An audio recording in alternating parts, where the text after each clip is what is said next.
beyond the numbers. This is not digging in, right? No. This is beyond the numbers. Beyond. But I'm going to dig in a little bit, though. Yes, go ahead. Interleague play rivalry week. Is that how you say that? Well, I couldn't really get it out there that well. Something like that, yeah. Monday night's game interested me because it was the Yankees and the Mets. Phil Hughes matched up with John Neese. They both looked similar in the line score when I looked at it. When you pull up the box score on these lines, and this is what I want to point out to you, I'm going to say that the sabermetric world is going to favor Phil Hughes. The fantasy baseball world is going to favor Phil Hughes in this category. And I'm going to argue the fact that even in your fantasy scramble, you would get more points on your side of the ledger with Phil Hughes than John Neese. But I would argue that John Neese, giving up 1 run and 8 hits and only 4 strikeouts and 1 walk, he put his club in a better position to win the ball game than Phil Hughes did. Okay, I'll play along. I want you to play along because I want you to dissect these numbers. This is a good thought exercise that you're doing. It's an intellectual exercise, and when I look at that line, I see you got 7 innings, 1 run, everybody's even, right? Right. So then you look beyond that. Who actually had the more dominant Which is beyond the numbers. Well, it's actually within the numbers, but anyway, I know you don't like the numbers. But when you look at it, more strikeouts, fewer base runners. If that's all I had to go by, Phil Hughes appears to me to have had the better start. So why didn't he? But see, when we look at that, when you said that's if that's all I had to go on, at the end of the year, that is what you do go on. Yeah, you look at the numbers and you crunch them. The situation of the game was...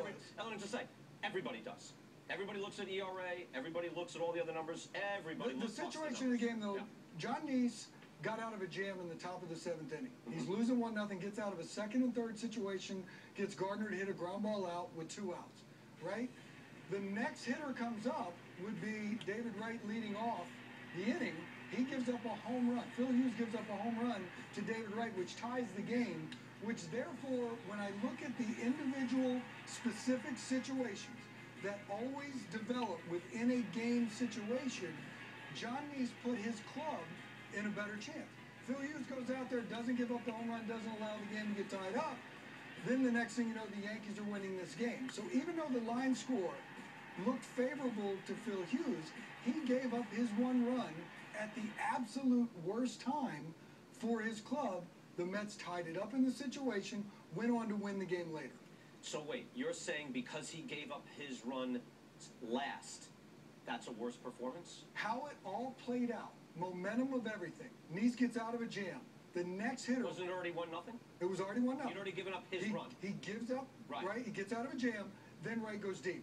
Look, you cover boxing. Has a guy gotten a lucky shot in the end of a round and then walks out the next round and knocks the guy out? Yes. These things happen during the course of a game. Individual, specific moments of the game make up that game. 162 games make up a season. But in a situation right there where your scramble, your fantasy scramble, which synonyms of fantasy are dreams, hallucinations, unreal. These are all things that come into fantasy. I'm looking at the real-life baseball situation. You're torturing analogies left and right. So I don't even know the boxing thing, the hallucinations. You didn't get either one of them? I don't get it. What really fantasy, definition of fantasy is unreal. When you give up... That was real-life baseball. Yeah, I know. So it was what I'm talking about. You go 7 innings and give up 1 run. What does it matter if you give it up in the 3rd or the 7th? Momentum. Things change. Neese won. Mets won.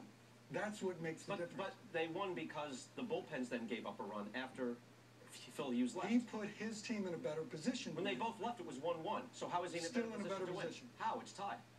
Same line score. You favored Phil Hughes' line score. You know, how do you do that? How is one guy have an advantage when they both left and it was 1-1? Mets won. They did. They won because they scored a run off the bullpen. Off of the Yankee put him in the bullpen. right spot. Christine, let's go. Speaking of momentum, let's keep